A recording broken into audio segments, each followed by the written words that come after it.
Good morning, everyone. Thank you for hopping on. We're excited to talk with Colman Roche of Swisslog today about micro-fulfillment.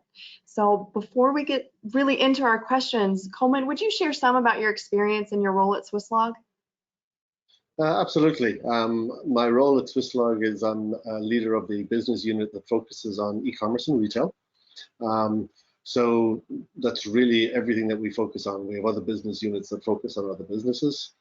I'm about 30-something, I've stopped counting, 30-something years in the material handling automation business in different roles, consulted in North America and in China, managed large projects, been in charge of sales organizations, different business units and so forth. So just skimming the surface very quickly.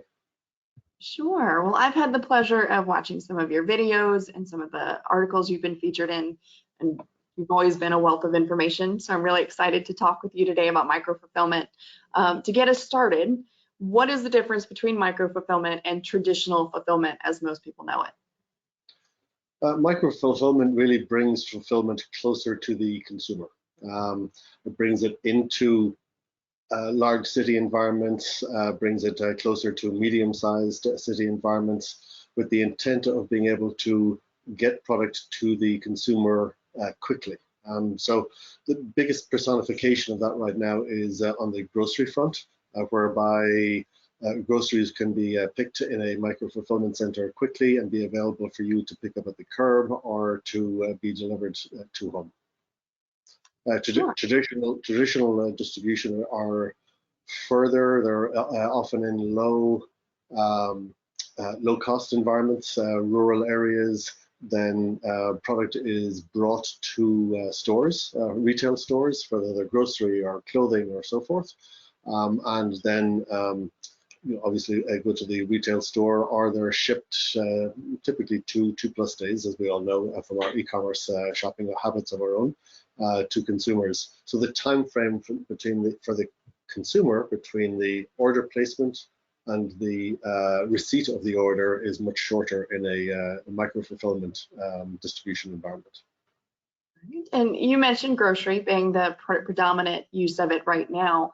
What industries are you seeing micro-fulfillment in? I'm sorry, but micro-fulfillment is such a mouthful. I'm going to stumble through it this whole time. What industries does it work best in? Where are you seeing it benefit people the most?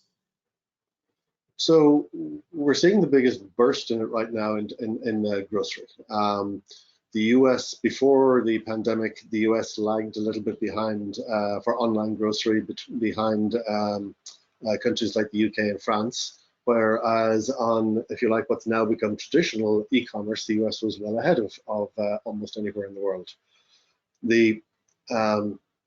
With the pandemic, e-grocery, online grocery shopping has accelerated really fast. So you're seeing a lot of development there, and a lot of non-grocery companies are watching what's going on in the online grocery world, because online grocers have been put into a position where they have to figure out the strategies, the parts that work financially, and those types of things very much in real time. So there's a lot of experimentation going on. Other areas that micro-fulfillment can work in is, if you like, home goods. It can work in apparel, really sort of across the retail spectrum. But the challenges are different challenges than in the grocery environment. For example, grocery has, people buy groceries every week and multiple times a week, so the frequency is high. The SKU range, the basket size is higher. People don't buy clothing as often, so there's opportunities for, let's say, a brand that has a number of sub-brands to be able to combine a number together to bring them closer to customer and be able to leverage from a brand perspective at the same time. Sure. And what should a company say? They're not in grocery necessarily, maybe they're more in the home goods section, but what should they be evaluating to decide if they should open a micro-fulfillment center? Both of their consumers and their relationship with their consumers. What are they, from a strategic point of view, what are they trying to bring their consumers? For a lot of companies, it is how do they differentiate from themselves from Amazon? And companies are undertaking a wide variety of strategies when it comes to that. But if you look at larger cities, let's say, oftentimes people's proximity to particular stores or brands that they like may be quite a distance away, so you may want to bring them closer. I mean, I'm going to pick on New York City because it's easy to point to. High density, very high cost of retail space and so forth. So the key about micro fulfillment is the micro part. You try to give the customer as much of a selection as possible in a small space. So the relationship with the customer, what a company is trying to achieve, is a very important part of that. So that's also, I think, one of the reasons why you see chief digital officers and customer-facing executives really coming to the fore in a lot of companies that are looking at micro-fulfillment, regardless of what it is that they sell. Sure, and you mentioned a small space. How small of a space do you need for it to be a micro-fulfillment center versus a traditional center? So let's stick with non-grocery for a second. In a non-grocery environment, you can be as little as 1,000 square feet. There's a couple of different technologies that you can use. In a grocery environment, you can start in the 3,000 to 5,000 square feet range, but the number of SKUs that you fit into that area is quite small. And then when you are combining frozen and ambient and chilled goods, there are compromises. So it would seem that in the 10,000 square feet-ish range and up is where the sweet spot for grocery. So, you know, if you say there's a 1 to 3 for non-grocery and 10-ish for grocery, those are the kind of spaces that you're talking about. So 1,000 square feet in a place like Manhattan is expensive, so you really want to extract the most performance out of it. You want to have as many products in there as you can, and the lowest cost labor in getting them back out again, and responsiveness. It's sort of like a triangle there. Sure, and talking about dark stores, that was a term that came about, really brought to the forefront in 2020, along with micro fulfillment centers. How do those two tie in together, dark stores and micro fulfillment? So dark stores are basically stores that you don't have consumers. I mean, the simplest example is if you had a store and you turned out the lights and as it were, to everybody but the store employees, and then you put stuff on bags at the front and let people pick them up. And that would be the simplest conception of a dark store. From an automated perspective, they're simply stores that could be warehouse spaces, but they're doing, you know, that are close to a city. You know, every city has some unused post-industrial space or some strip mall space that's no longer being used. Those kind of areas are quite good for dark stores, and then you can very quickly do home delivery from those. Again, coming back to the relationship that you want with your customer, if you're using, let's say, a post-industrial space or strip mall space, do you want your consumer going there for pickup? You know, there's an ambiance kind of question. So the retailing aspect ties in closely with the micro fulfillment aspect in terms of the presence that you want. Sure, and if you're working with a really small space, say 1,000 square feet, I think that's where you'd start to lean on that technology to get the most out of your space. So what kind of technology do these places need to be completely optimized? Generally, you want a technology that you can store the most in, so you can fit the most, if you like, technology into the smallest space. So from a technology point of view, products like AutoStore are very good because you can fit many storage bins. The technology itself is configurable. It can go around corners and so forth, and that allows you're trying to cube out, essentially, get as much available storage in that robots can bring to a pickup point as possible. So there are other technologies that operate well in low ceilings. Swisslog's Carry Pick, the old Amazon Kiva type systems, those are types of systems that work well in low ceiling environments. And all technologies have pros and cons. You know, low ceiling technologies sometimes don't have the same cubic capacity. So now you in the design process, you weigh up those responsiveness versus cubic storage and so forth.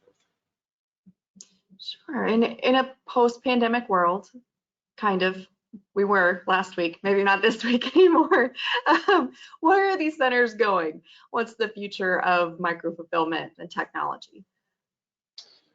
So there's a big learning curve going on right now. Grocers are trying a bunch of different types of strategies. You know, do you convert part of an existing store? You know, maybe move a wall or that type of thing in an existing store, and then just have a micro fulfillment center for that store? Do you have a hub and spoke where you've got a micro fulfillment center feeding several stores in a relatively tight geographic, maybe a 5-mile radius or something like that?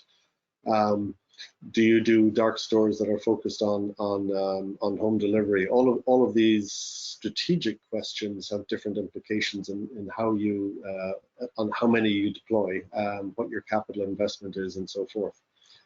So there's a lot of experimentation. I think you're going to see a lot continued experimentation between now and the end of 2022, maybe even into the first half of 2023.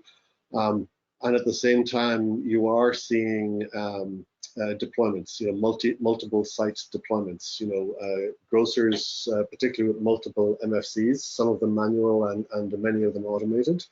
And then, so I think over the next 5 years, you're going to see very rapid growth, and you're going to see that growth spread from grocery into non-grocery retail. You mentioned some experiments going on. Do you have a personal favorite or one you're really watching to see where it goes? We're, if you like, lucky enough to be involved in all of the, what we believe are all of the different experiments. One of the curious things is what happens inside the micro fulfillment center is very similar regardless of the strategy. We've been able to identify a lot of commonality inside the box, so to speak. So I actually think it's a little too early to tell. I think that the density of stores, you know, retail or grocery retail or non-grocery retail plays a part in the decision process. And I think, you know, the relationship to the consumer plays a part, and what the consumer is demanding. And we've seen a huge shift in what consumers are demanding in the last 3 to 5 years.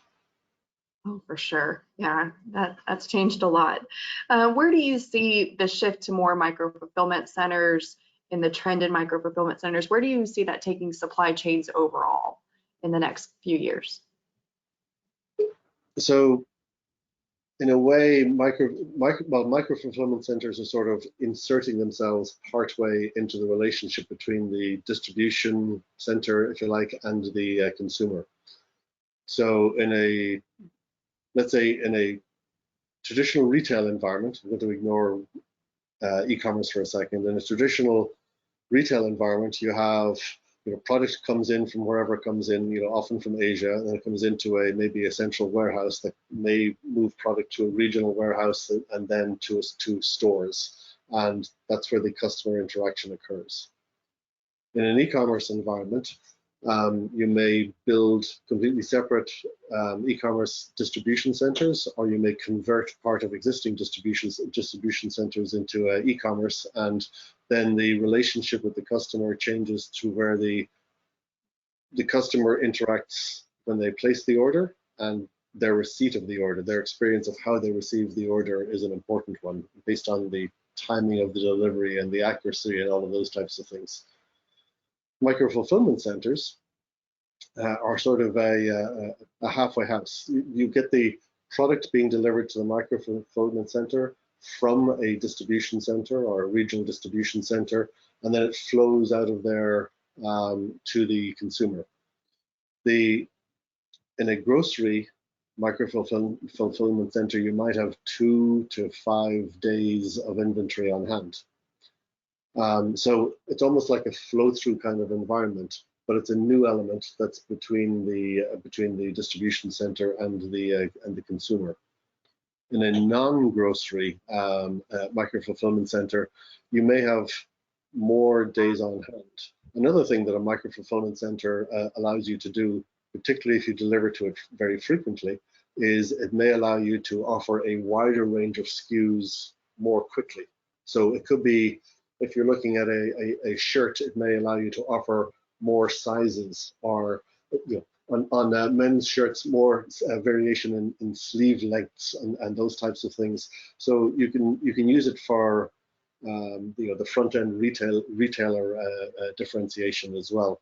So your product may be more than 2 to 5 days on hand, but it may also allow you the ability to broaden what you offer the consumer, and perhaps even slice and dice your relationship with your consumers and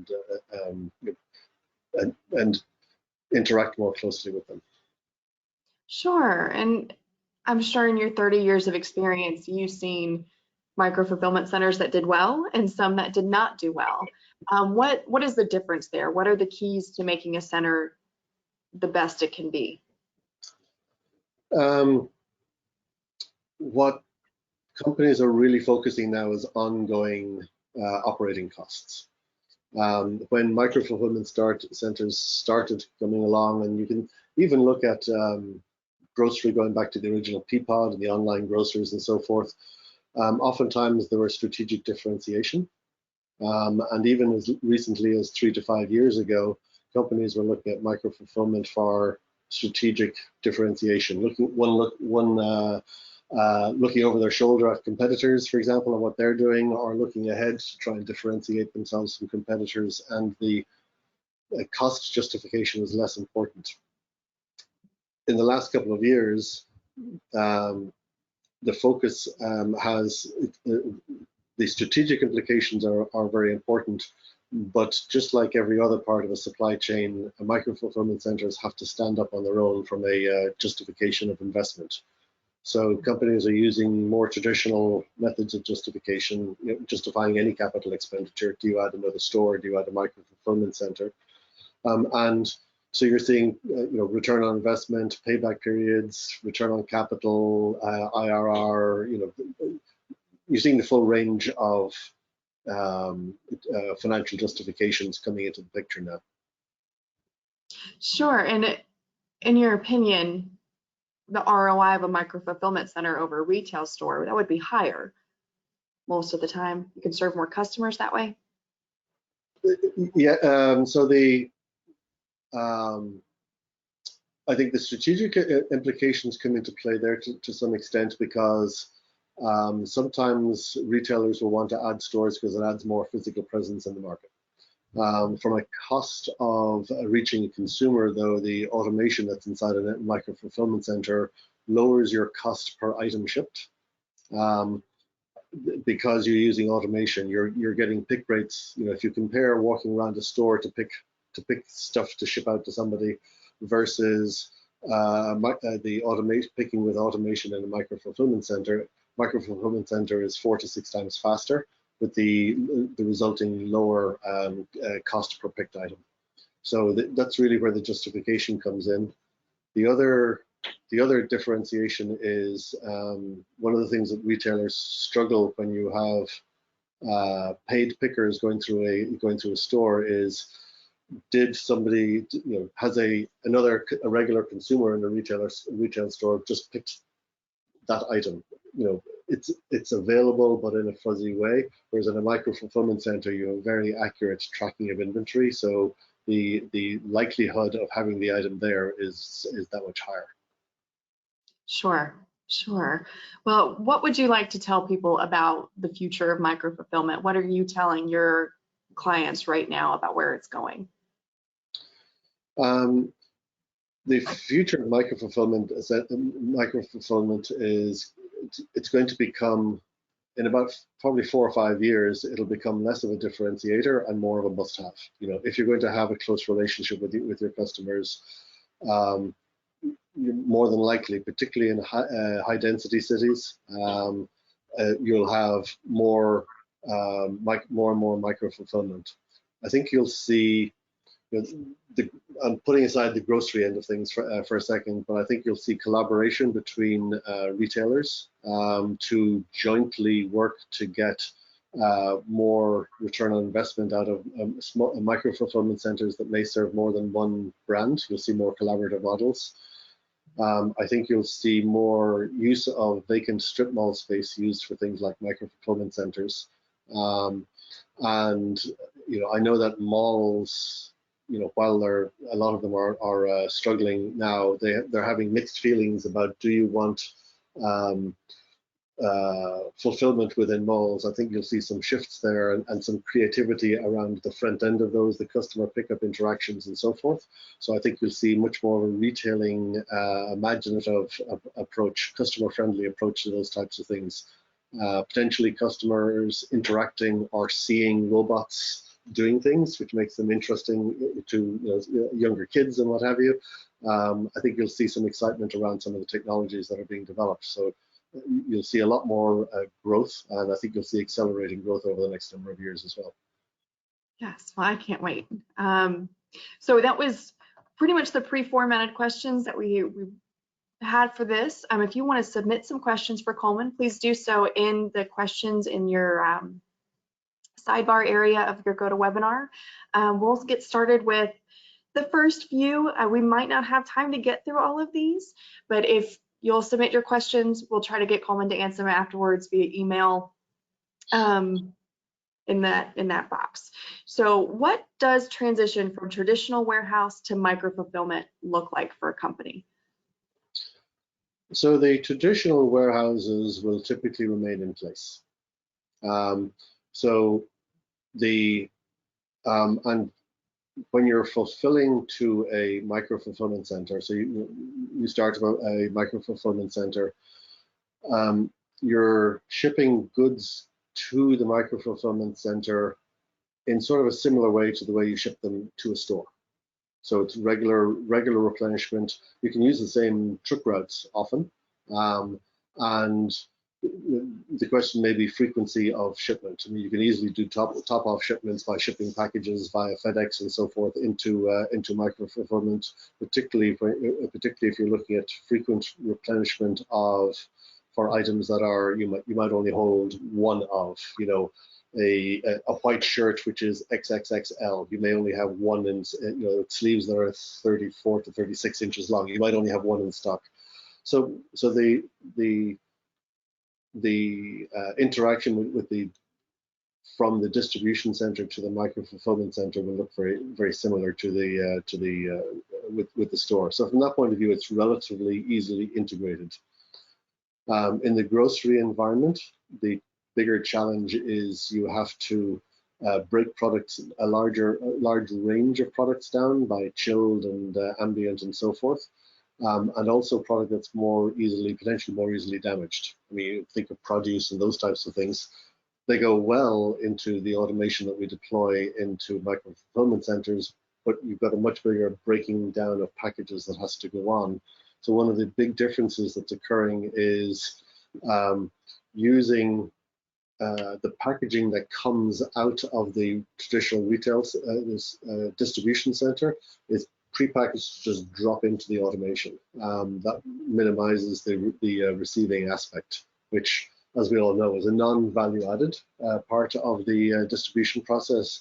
And you really would prefer in a micro fulfillment center to use that receiving space to store stuff rather than the receiving space. So the detailed aspects of those are where you'll see shifts, and then that introduces some challenges on the tracking of inventory. As it leaves the warehouse and as it's received logically into the micro fulfillment center.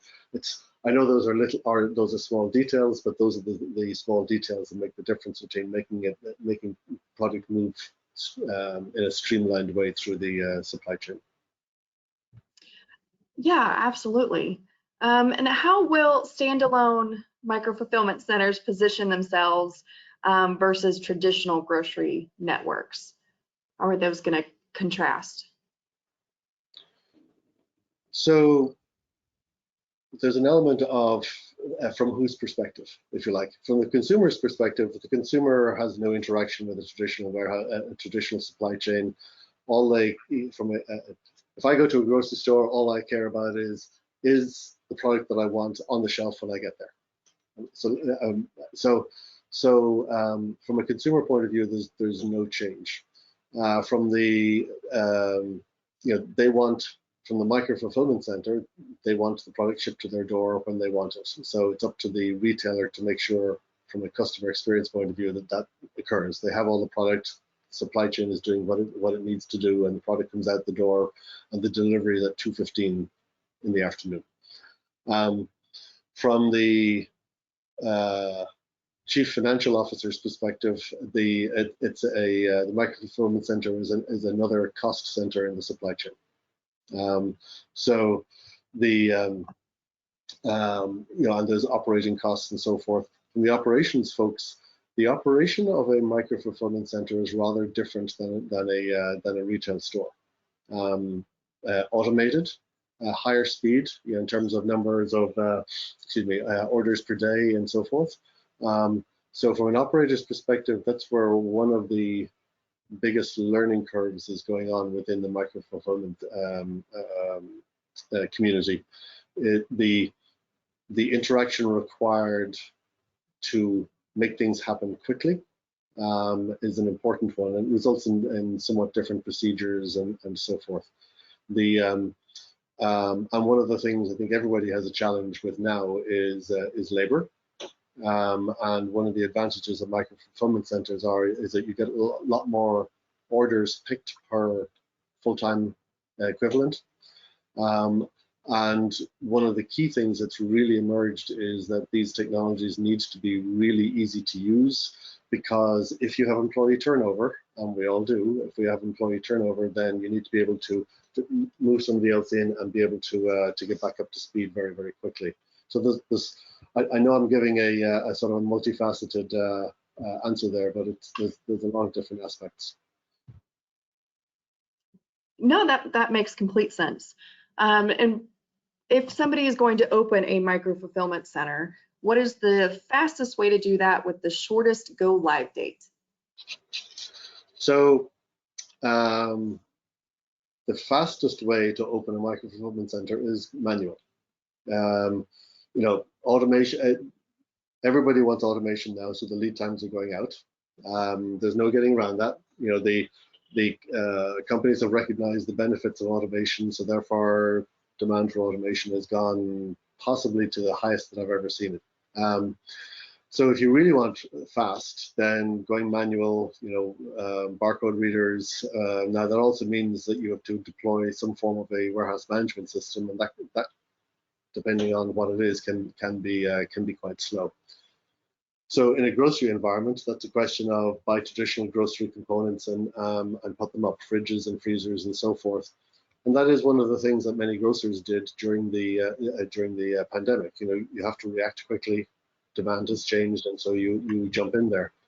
Some grocers programs are very much about replacing those manual micro fulfillment centers with automated micro fulfillment centers, because the financial justification, the cost per pick is just too high. That's really what it comes down to. You need the much lower cost per order, cost per picked order. So manual also has the disadvantage it takes more space. I mean, essentially, just like a traditional warehouse, you've got people wandering up and down aisles, they're going to fridges and opening the fridges and getting the product out. So it's got the same constraints. So it's slower, more labor intensive, more space, but it's faster. And so if the goal at that moment in time is you need to do this with speed, then that is the best way to go. So the next logical piece after that is automating. And typically what you'll do is you'll pick a space that's close by and automate that, get it going, and then switch away from the manual operation. The other fast way, of course, of going online from a grocer point of view was simply put pickers in stores. And the drawbacks of that, we've all been, I personally hate when I go to a grocery store and you see the wall of totes on a cart. You can't see what it is that you want. And what grocers are finding is that the consumer experience has gone negative. And the consumer that goes into the store, picks their own order and checks it out is still the most profitable consumer. So grocers have become sensitive to you need to keep them happy. They're your most profitable customer. So so getting out of stores, getting pickers out of stores is becoming more and more important as a result. Yeah.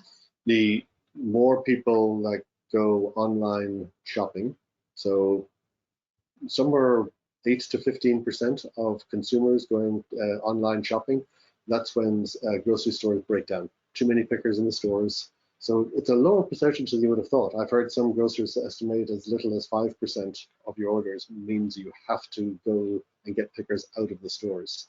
So those are the kind of metrics that people are really seeing, and that's driving automation. Yeah, I think we've all tried to go to the produce section and gotten blocked by 3 or 4 of those personal shoppers.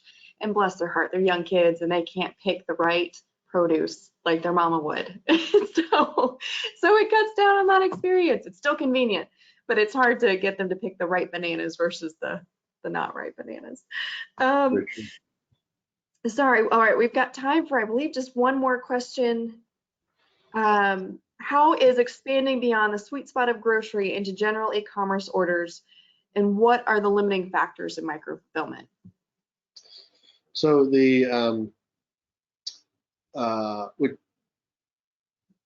of course, the big push has been on e-grocery because of the pandemic and those types of things. The same imperative, you had the opposite effect with the pandemic in a lot of, apparel numbers went down, home goods, shopping for home good related items went up.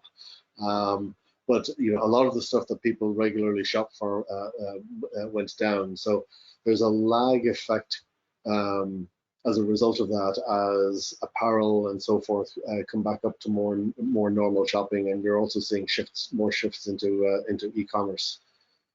That's allowed those companies a little bit of an opportunity to not. Grocery companies have had to fill orders and come up with new strategies and figure out the CapEx models and deploy all at the same time. Whereas other companies have been able to say, wow, look at what they're doing. We can take this a little bit more slowly and do it in a slightly different way, which gives them the opportunity to make decisions that are more financially flexible for themselves. So I think with non-grocery retail, I think the size of the micro-fulfillment centers gets smaller. I do think you'll see a lot more co-branding because with branding, with having multiple brands out of small micro-fulfillment centers allows more frequency of interaction, and basically the economics work better. So I think you'll see some imagination. Companies that wouldn't necessarily think of cooperating today, I think you'll see cooperating on micro-fulfillment centers in the future. Some of them may be run by will be run by 3PLs, and I think some of them will be run by collaboration between companies that, as I say, may have adjacent spaces in malls. That would be an easy way to look at that. So I think you'll see some business models changing as a result of the non-grocer shifting into micro-fulfillment centers. Absolutely. Well, Colman, we really appreciate your time for today. I really enjoyed learning about micro-fulfillment centers and look forward to seeing more automation in the future and getting my orders faster, personally. I really appreciate your time. Everybody who logged on, you will receive the recording of the webinar. Feel free to share it with colleagues and friends. Go on LinkedIn and follow Colman Roche at Swisslog to learn more about micro-fulfillment, more things that are going on. But we appreciate everybody logging in, and I hope you have a great day. Thank you very much, Emily, and thanks for the opportunity. Thank you. Cheers.